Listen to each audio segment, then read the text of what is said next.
Hi, welcome back to my channel.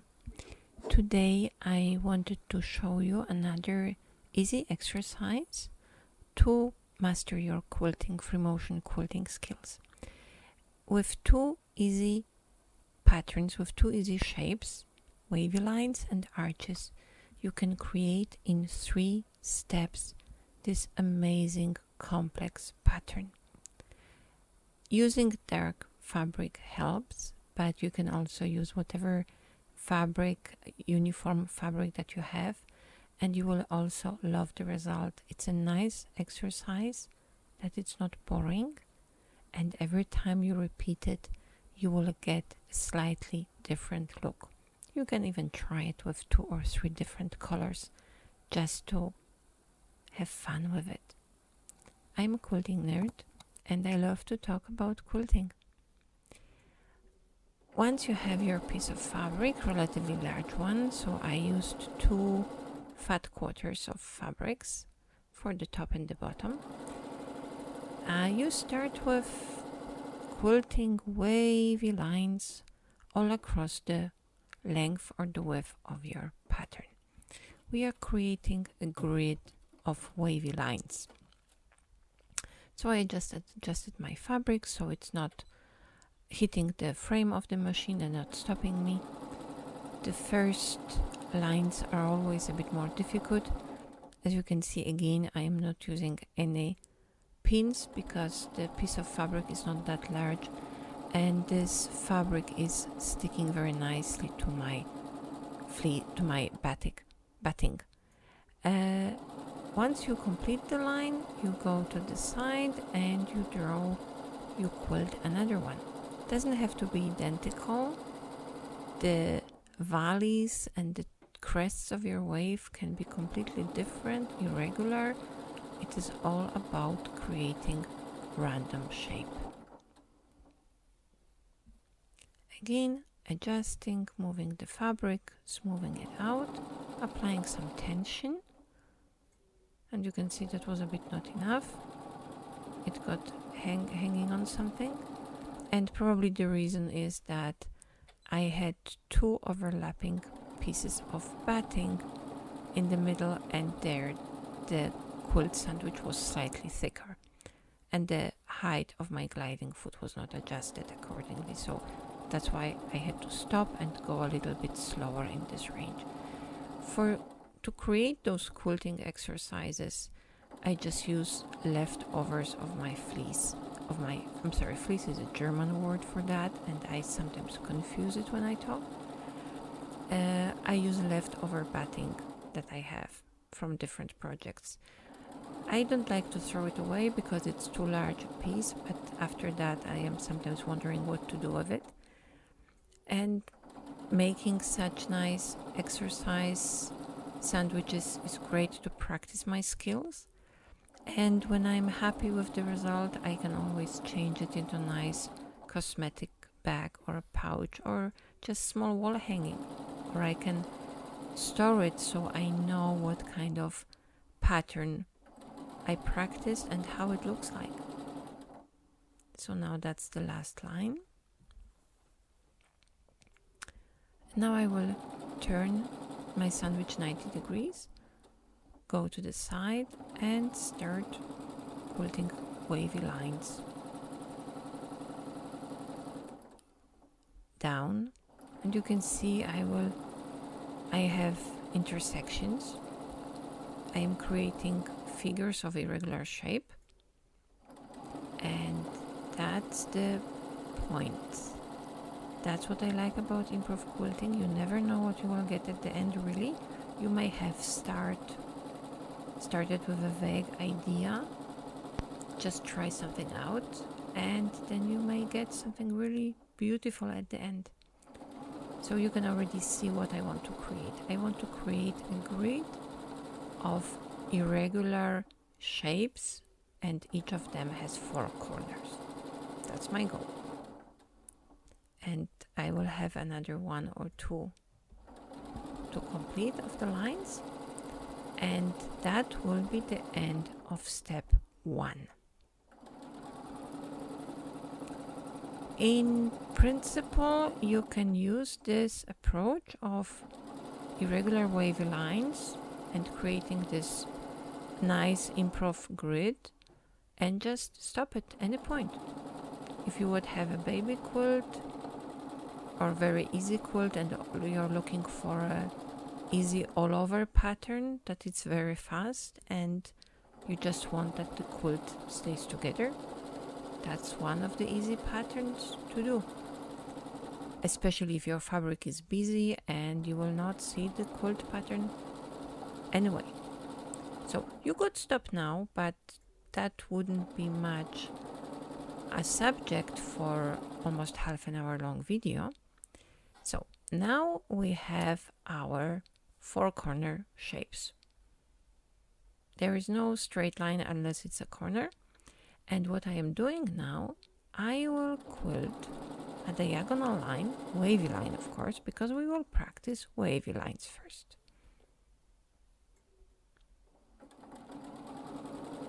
From one corner to the next. And then I will start quilting echo lines, 3 on each side of it. So that's the second one and that's the third one. So you can see it's not exact echo, the lines are getting closer or farther away.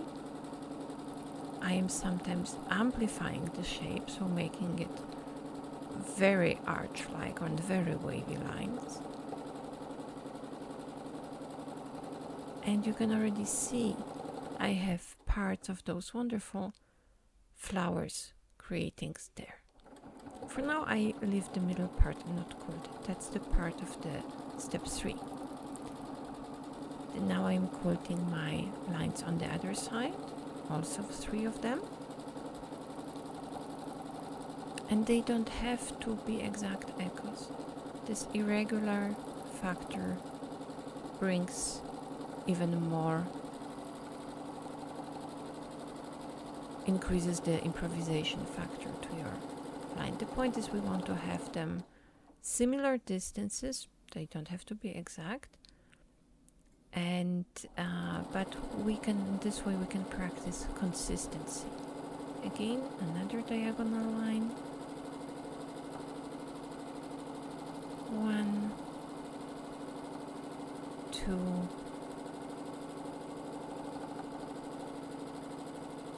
and 3. In this way you can practice those S-shaped lines that are sometimes difficult to quilt for some. You can quilt nice gentle arches, and 3, and we are starting on the third side. You also end part, as you notice, I am trying to drive kinda into the previous line. That's the same movement we have when we quilt feathers, the plum feathers, and sometimes it is difficult to do that when you quilt the actual feather. This is another skill you can practice when you try to repeat this pattern at home on your home machine. Don't rush, let it flow. There is no mistakes you can do here. You will see if you repeat one line too much or too many, nobody will see, nobody will notice. As you can see, some of my lines are more farther apart, some are closer, but because the distances are changing anyway, because of the irregular space that I have, it doesn't really matter. And another diagonal. Some are more straight, sometimes are more wavy. Each is slightly different, and that's part of this exercise. It's about learning how to deal with different shapes, how to deal with different spaces that you have to deal with, because sometimes when you quilt a regular quilt, especially with all over design, you're having a strange space to fill, and with this exercise you can learn how to do that. And moving to the other side, 2 and 3, and you can already see that there is this one spot, this one corner where the lines are converging into one from different directions, creating kind of like a center for this nice flower, starburst flower.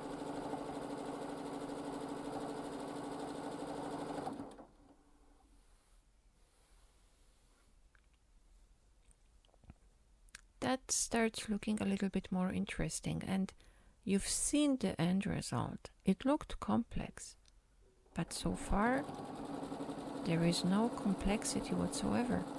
You have your basic grid of 4-corner shapes, no straight line whatsoever, and everything what you do is you draw a diagonal wavy line, and so you create like 2 semi-triangles, and you fill on each side of this semi-triangular shape, you fill 3 echo lines. That's it. That's the whole complexity of this pattern. Not that difficult, isn't it?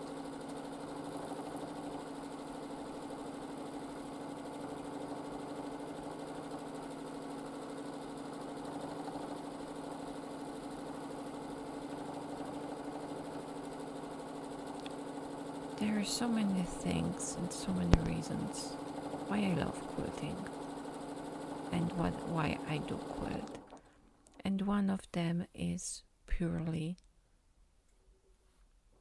I'm just looking for the word aesthetical. You can sometimes be so surprised by the complexity and beauty of the things that you, a normal, ordinary person, create. And that's yet another thing I love about quilting, is that it gets this creative side out of ordinary looking women, at least on the surface, who are quilters. There are moms, sisters, daughters. They are women that work very often very hard. They work as housewives, they work like as partners, they work in professional jobs, sometimes very difficult ones. They all do their best to support their families, and then in the evenings they find the moment to discover their secret identity, if you want to think about it that way. And they create beautiful things. And this discovery for me was incredible when I realized that women like me, who never would attract any kind of attention because of their artistic soul and creativity, that can have such hidden potential for creating beautiful and at the same time very useful things.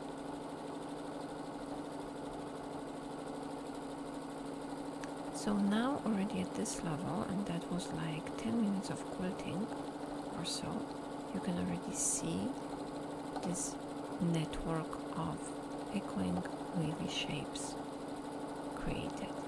You can see this basic flower shape being created, and it wasn't difficult, it wasn't complex. Quilting is relatively straightforward here. Repetitive, nice, relaxing, nothing really complicated. So I will fill this triangular shape at the next one, and then I think it will be time to move to step number 2, number 3 actually.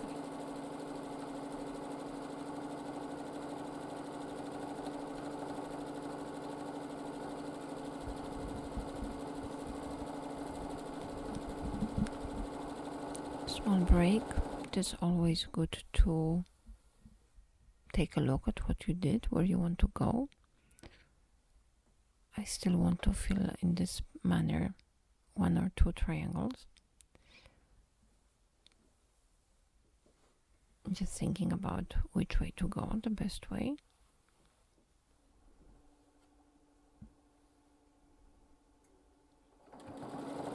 So as you can see, I just traveled on the sideline. And here I will, first I made an echo line and then I drew the diagonal. Of course you can always do that because you decide where you want to go. And I wanted to complete here this flower with all the kind of petals radiating from this one center.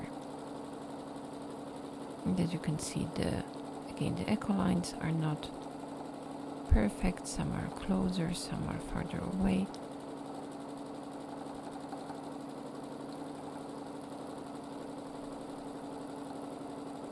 And here I'm just filling the shape. Doesn't matter if there is one or more echo line around one of the sides, you just fill it as dense as you want. I left this space in the middle on purpose, a little bit larger.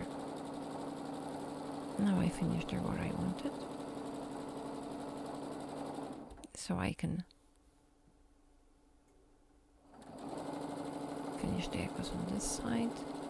I added one extra on the other one. I actually have to still fill it. There were the echoes from the previous first shape we filled.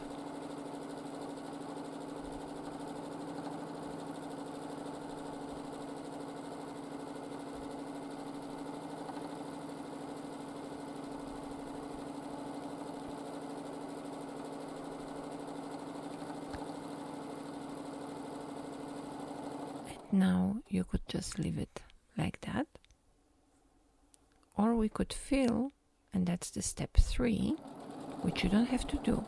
But if you would like to add some even more interest to this pattern, you can fill this triangular shape with arches. Again, great exercise for future use in a real quilting object, not just this piece of practice fabric. As you can see, I slowed down actually quite a lot because I wanted to be precise where I meet with the arches, the previously drawn shapes, especially that they can get really, really tiny there at the end. Then when there is no space anymore, I just travel back and I filled with arches the next triangular shape. And you can see how by adding one shape more, by changing direction of the quilting and amplifying one shape, those way more round arches than the other as curved lines, how you change the character of your pattern. You don't need much to have an amazing design. 2 lines, 2 shapes, and a little bit of random element. And it looks great. I really love it.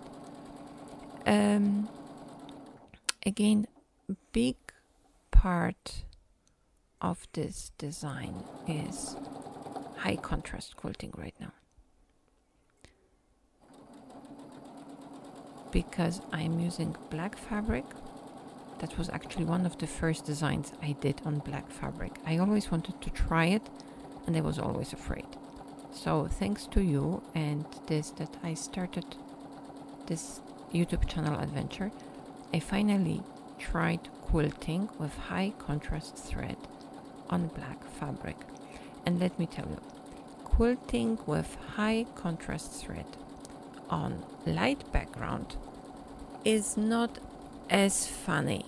No, it doesn't make as much fun as quilting with high contrast thread on black fabric. Simply the colors are much more vibrant on the black background.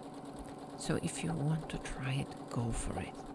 Especially if you take green or yellow or red thread. Looks absolutely amazing. They are the examples of graffiti quilting, and they are using very often the variegated thread. I think that's the word for it. So the colors are changing with the length of the thread that you're using. It's absolutely beautiful. I am not really doing graffiti quilting. It's similar, but this is very specific type of shapes and patterns. I am more into random improv shapes when I'm not doing the classical patterns. But in this case, actually I used really very bright green thread, but in the slide and on the black background it looks chartreuse-like, so it's almost yellow. And you can see how the character of the pattern changed just by adding the arches. Slow down when you do that, especially if you go over the densely quilted areas. It can be then there the fabric becomes very stiff and it can be hard on the needle. It will be much noisier there. And just move by traveling from one region to the next and fill the area with consistent arches. You can already see how much skill you are learning by trying out this pattern. You can see I will fill first one side of this irregular shape, traveled a little bit, and now I'm filling the other one.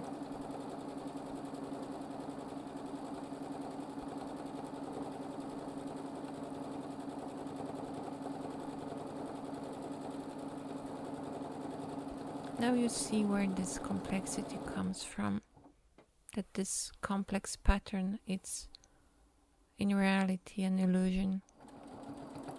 Once when you know how the pattern is constructed, you must agree with me, it's easy. There is nothing complicated of it. In it, it's just two shapes, wavy lines, quilted systematically in a pattern of irregular four-cornered shapes that you created in step one, and then the remaining space, it's filled with arches. You can fill it with any other shape. You can fill it with swirls, but they would have to be very small ones, or you can fill it with pebbles. Probably that would also look great. Also, another possibility which I am very much tempted to try would be to quilt the wavy lines with one color of thread and then fill the arches with different color. That probably also would look very nice, but there is, so many new steps you can take at a time, especially if you decided for this amazing one, meaning starting the free motion quilting. Then you can try the very dark background and high contrast quilting. But when you will feel more comfortable with the shape that you are drawing with your machine, you can try something else. For example, changing the colors or mixing them, or trying the ombre threads. Isn't that beautiful?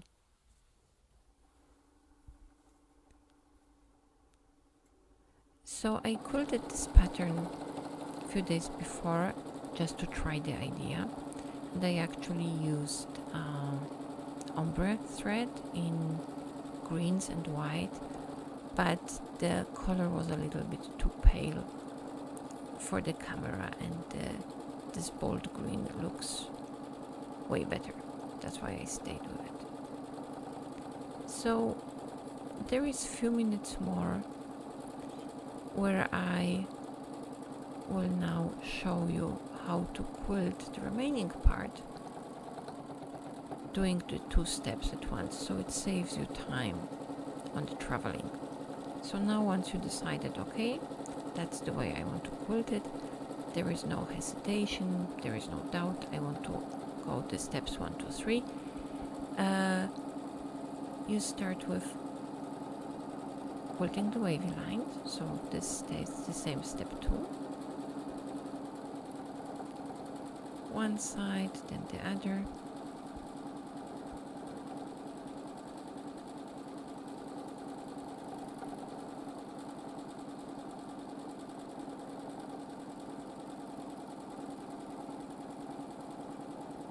One line more. And then you start filling the shapes with arches immediately. So you go immediately to the step 3.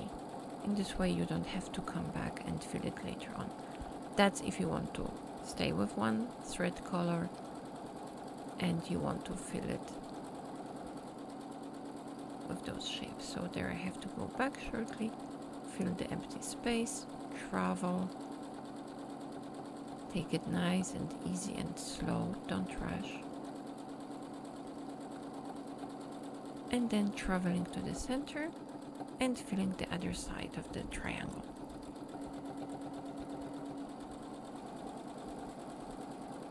In this way you are moving, you are filling the shapes efficiently one after the other.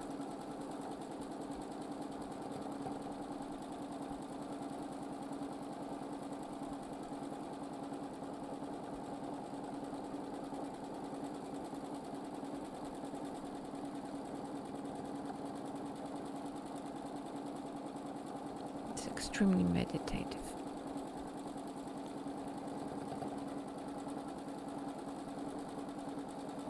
You see there I left a little bit too much space, so it's not a problem. I simply came with the 3rd line between the other 2 and made it look good again.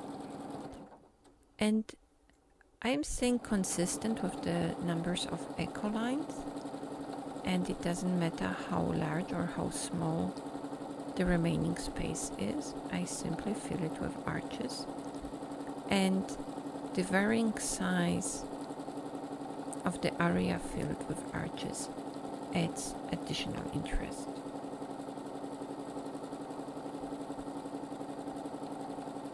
So in improv quilting I like to have this random element because it makes it unique, and doesn't matter how hard you will try, you will never get the same effect. And that's a great thing about it. There is no way you can copy even your own work. And that means that if you like one design, you can just repeat it and it will not get boring.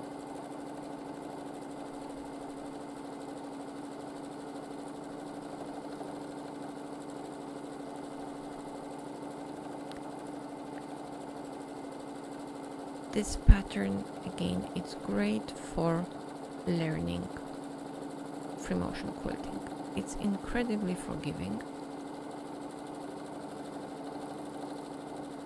You can learn a lot, and if the first 2 or 3 will be not looking as good as you want, you can always try again, because again, the pattern will always look slightly different. And it may sound cliche, but really the key to free motion quilting is praxis. You just have to do it over and over again, and it's like with writing or with any other skill. It gets better with time. And because practicing time is so important, I like to have my quilting exercises as interesting as I can come up with, because who wants to quilt up and down lines over and over again? I see this kind of frustration when I try to teach others in our quilting group, and when I tell them to start with up and down lines just to warm up and relax, they don't want to do that. They want to quilt beautiful shapes and beautiful patterns. So that's where I started coming up with those ideas for complex looking but easy in executing quilting patterns. I hope you like it. I hope you will come back to watch my videos, that you will subscribe, maybe recommend it to the others, and hopefully talk to you soon. Enjoy the quilting.